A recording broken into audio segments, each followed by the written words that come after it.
আমি জাহান্নামে যাব? আমি তো মসজিদ, মাদ্রাসা, এতিমখানা, বৃদ্ধাশ্রম এমন কিছু নাই যে বাকি রাখছি। শত শত মসজিদ আমি করেছি, আমি কেন জাহান্নামে যাব? আল্লাহ বলবে, না, তুমি দান করেছিলে এই জন্য যে লোকজন তোমার দানশীল বলবে, দানবীর বলবে, আদেম তাই বলবে। ওইটা তো তোমাকে বলা হয়েছে, জাহান্নামে যাও। আমার কাছে কি চাও? Go to the hell fire. সেদিন আল্লাহ তাআলা অনেক আলেমকে ডাকবেন, অনেক দায়ীদেরকে ডাকবেন, অনেক দুআত ইলাল্লাহদের তিনি ডাকবেন। সেদিন অনেক দুআত ইলাল্লাহদেরকে ডেকে আল্লাহ বলবেন যে তুমিও জাহান্নামে যাবে। সে বলবে, আল্লাহ কেন? আমি মানুষকে কোরআন শিখিয়েছি, আমি মানুষকে হাদিস শিখিয়েছি, আমার কথা শুনে অনেকে নামাজ পড়েছে, আমার কথা শুনে অনেকে দাড়ি রেখেছে, আগে সুদ খেত, আমার কথা শুনে সুদ বন্ধ করেছে, আমার কথা শুনে তো আল্লাহ এরা নামাজি হয়ে গিয়েছে। দ্য এন্টায়ার সোসাইটি সুদ বন্ধ করেছে, নামাজ ধরেছে, তারা ফরজ যাকাত দিত। আল্লাহ আমি কেন জাহান্নামে যাব?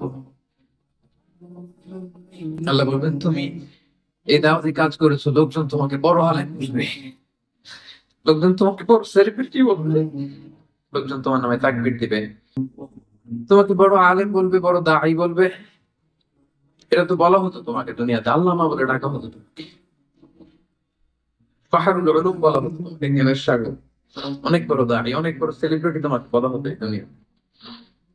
তো যা চেয়েছো তা তো পেয়েছো, আমার কাছে কি চাও? আমার কাছে তোমার জন্য কিছু নাই। Go to the hell fire.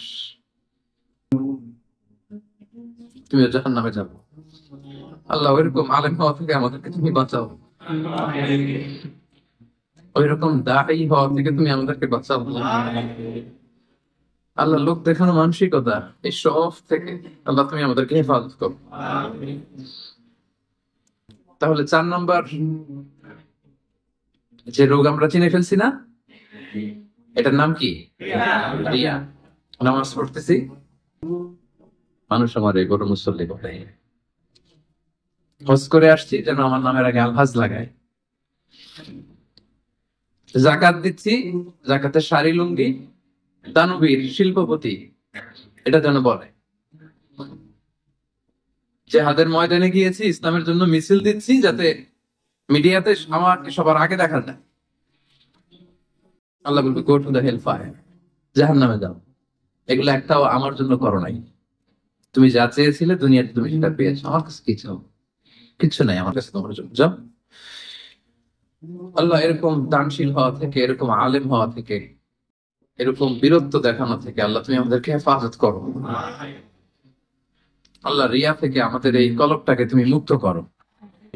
আল্লাহ আমরা যা করব কেবলমাত্র শুধুমাত্র তোমার সন্তুষ্টির জন্য, তোমাকে দেখানোর জন্য যেন করতে পারে। আল্লাহ তুমি তৌফিক দান করো। তাহলে 4 নাম্বার রূপটা চিনতে পারছেন প্রিয় ভাইরা? কি নাম এটা? আলহামদুলিল্লাহ, এই তো বুঝে ফেলতেছেন। তাহলে আজকের এই প্রোগ্রাম থেকে আমরা এই রিয়া বা লোক দেখানো মানসিকতা এটাকে না বলে দিব, কি বলেন? আজকের এই প্রোগ্রাম থেকে আমরা সবাই রিয়াকে কি বললাম?